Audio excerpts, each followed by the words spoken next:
कैसे हो आप सब? आई होप अच्छे होंगे, मैं भी अच्छी।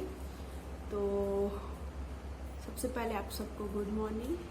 एंड अभी इस टाइम पे तो मैं ब्लॉग ट्राई करती हूँ कि डेली अपलोड कर पाऊँ और शेयर करूँ आप सबके साथ अपनी लाइफ स्टाइल और लाइफ से जुड़ी कुछ बातें, कुछ उसके साथ साथ कहाँ मैं जा रही हूँ, क्या कर रही हूँ, ये सारी चीज़ें भी।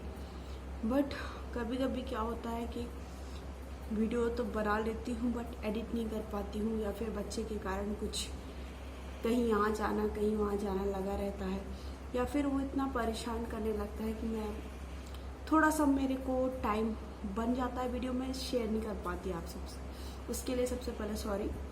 एंड आज का ब्लॉग किससे रिलेटेड है ये आपको जल्दी पता चल जाएगा, और उसके साथ साथ और भी चीज़ें हैं जो आप सबके साथ शेयर करने वाली हूँ। और अभी मैं आज दीदी के यहाँ थी, वहाँ से आई हूँ। और एक्चुअली पंकज चले गए थे, वहाँ गांव में एक शादी थी तो वहाँ चले गए थे, और मैं बेबी के साथ अकेले कैसे रहती, इस कारण से उन्होंने एक दिन पहले मुझे कल मतलब छोड़ दिया था दीदी के यहाँ। तो हम लोग रात को वहीं पर रुके। मैं प्रणू पता नहीं उसे क्या हो गया था, कल सो ही नहीं रहा था। वैसे मैक्सिमम केसेस में ऐसा करता है, शायद उसे की नज़र लग गई थी इसको। तो फिर हम रात को जब दीदी ने झाड़ा, थोड़ा सा ऐसे ही पानी से किया, और उन्होंने तो ऐसे हाथ से ऐसे करके किया, मुझे नहीं आता ये सब चीज़ें। तो उसके बाद वो जल्दी से फीड किया और सो गया।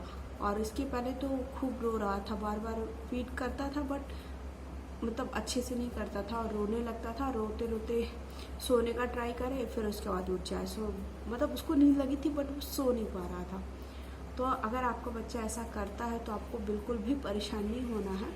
सबसे पहले सबसे बड़ा काम, क्योंकि बच्चे क्या होते हैं, बहुत क्यूट होते हैं, सब किसी के भी बच्चे हो, और वो इतनी एक्टिविटीज़ करते हैं जैसे बड़े होने लगते हैं, तो सब लोग उन्हें प्यार से ही देखते हैं। ऐसा नहीं है कि गलत नज़र से देखते, बट वो प्यार से ही बच्चे को नज़र लग जाती है, अपनी खुद की नज़र लग जाती है। जब आपका बच्चा, तो जब अपनी नज़र लग सकती है तो अदर और लोगों की तो लग ही सकती है। क्योंकि हम लोग क्या होता है, बच्चे को प्यार से देखते। जब बच्चा कोई भी काम करता है, वो कैसे खेल रहा है, कैसे बात कर रहा है, कैसे मस्ती कर रहा है, कैसे बदमाशी कर रहा है, उन सब चीज़ों को हम लोग प्यार से देखते हैं। तो वही बच्चे को नज़र लग जाती है, जिसके कारण बच्चा प्रॉपर हर चीज़ नहीं करेगा, जैसे फीड नहीं करेगा, या फिर बार बार बच्चा इरिटेट होगा, चिड़चिड़ापन टाइप का आएगा, या फिर बच्चा सोने का ट्राई करेगा बट सोएगा नहीं, तो रोएगा, बार बार उठेगा फिर रोएगा। तो वो सारी चीज़ें, या फिर बच्चा एकदम से डर कर उठेगा। तो ये सारी चीज़ें अगर आपके बच्चे के साथ हो रही तो आपको परेशान ना हो करके सबसे पहले एक बार नज़र झाड़नी है उसकी, जैसे भी आप सबसे बनती है। मैं तो पानी वाला करती हूँ कि, और एक जब अभी उसका मुंडन हुआ था तो उसके बाद मैंने राइन और नमक और चोकर से किया था और मिर्ची डालकर। और वैसे मैं जल्दी ये वाला नहीं ट्राई करती हूँ, बहुत ही कम केस में। मुझे लगता है उसकी फर्स्ट टाइम ही मैंने ऐसे नज़र झाड़ी होगी। और अब वैसे मैं पानी से ज़रूर झाड़ती हूँ, क्यों कहूँ, क्योंकि बच्चा परेशान करता है तो लगता है कि क्या पता क्या हो गया होगा। और तो जब प्रणू गया था मुंडन के लिए, तो वो सबसे उसकी फ्रेंडशिप हो जाती, सबसे बार बार हंसना खेलना। तो इस कारण से मैंने ये ज़रूर किया था। और अभी आज का ब्लॉग है कि मैंने एनिवर्सरी क्यों अपनी सेलिब्रेट नहीं किया। आप सब ने देखा मेरी 23 अप्रैल को एनिवर्सरी थी, मैंने कोई भी आप सबके साथ ब्लॉग शेयर नहीं किया, क्या मैंने बनाया, क्या किया, कुछ भी चीज़ आप सबके साथ शेयर नहीं की है। उसके पहले पिछले साल भी मैंने कोई भी ब्लॉग आप सबके साथ शेयर नहीं किया था। उसका क्या रीज़न है, ये सब आपके साथ शेयर करने वाली हूँ। तो सबसे बड़ी बात है कि पिछले साल का तो मत पूछे कि एनिवर्सरी मेरी कैसे गई है। और क्या है, मेरे पापा की भी तबीयत बहुत ज़्यादा ख़राब थी, पूरे 1 साल तक पापा की तबीयत ख़राब रही, और मैं प्रेग्नेंट भी थी उस टाइम पे। अप्रैल में, फिर जुलाई में तो प्रणु हो गया है। तो उस टाइम पे सबसे बड़ा रीज़न ये था कि पापा की तबीयत ख़राब थी। उससे भी बड़ा रीज़न था कि पंकज को कोविड-19 हो गया था उस टाइम पे। तो इस कारण से सारा दिमाग बिल्कुल कैसे हो गया था पूछ ही नहीं सकते, आप सब समझ सकते हैं, क्योंकि ऐसा कोई भी घर नहीं था जहाँ पर किसी न किसी को प्रॉब्लम नहीं फेस करनी पड़ी है। तो सेम मेरे घर में भी बहुत ज़्यादा क्रिटिकल कंडीशन चल रही थी। पहले तो पापा की तबीयत ख़राब थी, फिर मेरी भाभी भी प्रेग्नेंट थी, सेकंड मैं भी प्रेग्नेंट थी, और मुझे भी फीवर उस टाइम पे कंटिन्यू आ जाता था, और पंकज को तो था ही। तो उस कारण से उन्हें 10 डेज़ के लिए हम लोग क्वारंटाइन हो गए थे, घर पर ही थे, होम आइसोलेट किया गया था। बट फिर भी कंडीशन बहुत ज़्यादा उनकी क्रिटिकल होती जा रही थी, बार बार उनकी तबीयत ख़राब हो जाती थी, और जैसे उन्होंने मेडिसिन भी ली थी उसके बाद भी उन्हें इतना ज़्यादा वीकनेस आ जा रही थी कि वो कुछ भी काम नहीं कर पा रहे थे। तो पूरा माइंड पूरा ख़राब हो जाता है, पूरा माइंड उसी में चला जाता है कि जब तक सबकी तबीयत ठीक नहीं हुई, सबको सब कुछ अच्छा नहीं होता, तो किसी चीज़ में मन नहीं लगता, वो चाहे किसी के भी घर में। तो फिर मैंने एनिवर्सरी उस साल, जो कि जब 23rd को ही इनका रिजल्ट आया था, फिर से उन्होंने टेस्ट कराया था तो निगेटिव आया था। बट शाम को उन्होंने बोला कि केक कुछ मंगा लेते कर लेते थोड़ा बहुत। बट मैंने बोला कि इतना अच्छा दिन है आज का, मतलब आपकी तबीयत ठीक हुई है, आप रेस्ट करो, सबसे बड़ी बात मेरे लिए यही है।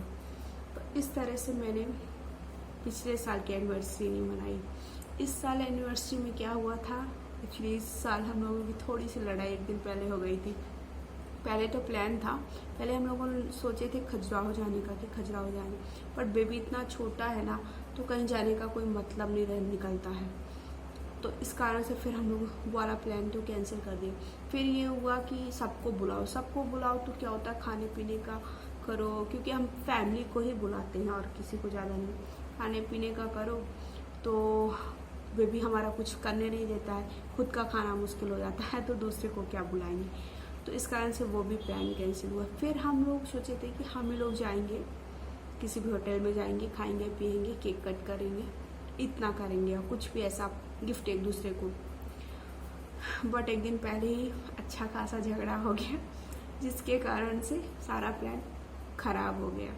फिर जब सुबह हुई 23rd को, तो इन्होंने पहले बोला कि चलो चलते मंदिर, बट जब बोला तो 10 साढ़े 10 बज चुका था। तो इतने लेट बेबी को फिर मैं करती, और बेबी भी रेडी नहीं था, मैं तो रेडी थी बट बेबी रेडी नहीं था। इस कारण से फिर घर में ही मैंने छोटी मोटी चीज़ें जो भी बनाया, और फिर उसके बाद हम लोग कहीं नहीं गए सुबह टाइम। फिर शाम को फिर से इन्होंने फोर्स करने लगे कि चलो चलते हैं मंदिर, और अगर नहीं जाते तो शायद माइंड वही रहा था। फिर हम लोग चलो, मैंने बोला दोनों का माइंड ख़राब नहीं करते हैं, तो फिर हम लोग शाम के वक्त पशुपतिनाथ मंदिर गए, वहाँ पर थोड़ा सा भगवान के दर्शन किए और फोटोज क्लिक किया। उसके बाद मेरे मना करने के बावजूद मैंने बोला मुझे कोई गिफ्ट नहीं लेना, तो वो लेकर गए। तो वो गिफ्ट में बड़ी सी सीनरी खरीदने लगे। तो मैंने बोला कि सीनरी से अच्छा कि कोई ऐसे ड्रेसेस खरीद लेते, क्योंकि यहाँ पर हमारा घर आप सबको पता है कि नहीं है, हम लोग रेंट पे रह रहे हैं। फिर वो बहुत बड़ी सी सीनरी थी, इतनी बड़ी राधा कृष्ण की सीनरी थी, तो उसको कहाँ पर हम लोग हैंग करते, ये सारी प्रॉब्लम हो जाती। तो इस कारण से मैंने उससे मना कर दिया कि आप वो मत लीजिए।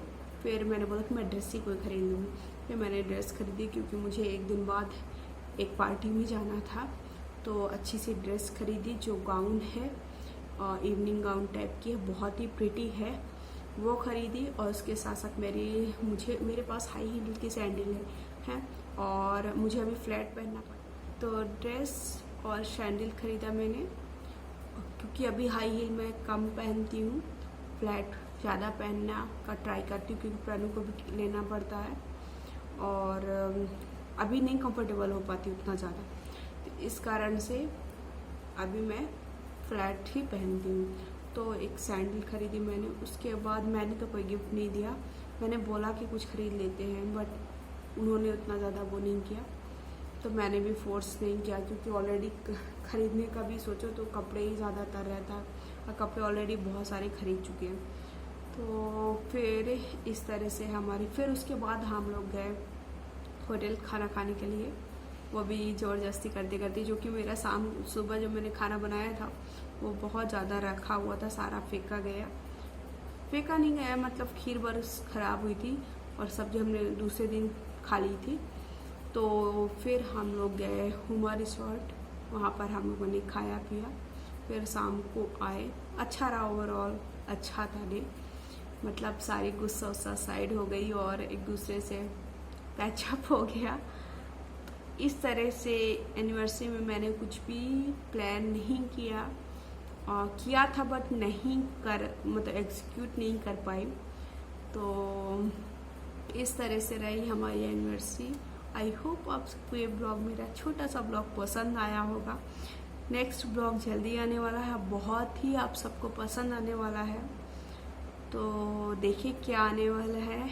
और हम लोग बनारस जाने का प्लान कर रहे हैं, देखिए क्या होता है। और वहाँ की अगर जाते हैं तो गंगा आरती आप सबके साथ शेयर करेंगे। और ये ब्लॉग आप सबको कैसा लगा कमेंट सेक्शन पर जाकर कमेंट करके ज़रूर बताइएगा। साथ ही साथ आप मुझे इंस्टा पे फॉलो कर सकते हैं, उसकी आईडी मैं हमेशा हर वीडियोस में आप सबके साथ स्क्रीन पर मेंशन करती हूँ, तो वहाँ पर भी मेरे वीडियोस आप सबको मिल जाएंगे, बहुत सारे रील्स। एंड यूट्यूब पे शॉर्ट वीडियोस भी रहते हैं, वो भी देखिए, वो उसको भी लाइक किया करिए। और अभी तक आपने मेरे चैनल फर्स्ट टाइम मेरे चैनल पे हैं तो प्लीज़ मेरे चैनल पे जाइए, सब्सक्राइब करिए और मुझे मोटिवेट करते जाइए। वीडियो को लाइक शेयर ज़रूर करिए और ऐसे ही अपना प्यार बना कर रखिए। साथ ही साथ चैनल को सब्सक्राइब करिए, साथ बेल आइकन को भी दबाया करिए ताकि वीडियोस की नोटिफिकेशन आप सबको इसलिए मिलती रहे। तो bye bye dear friends, love you.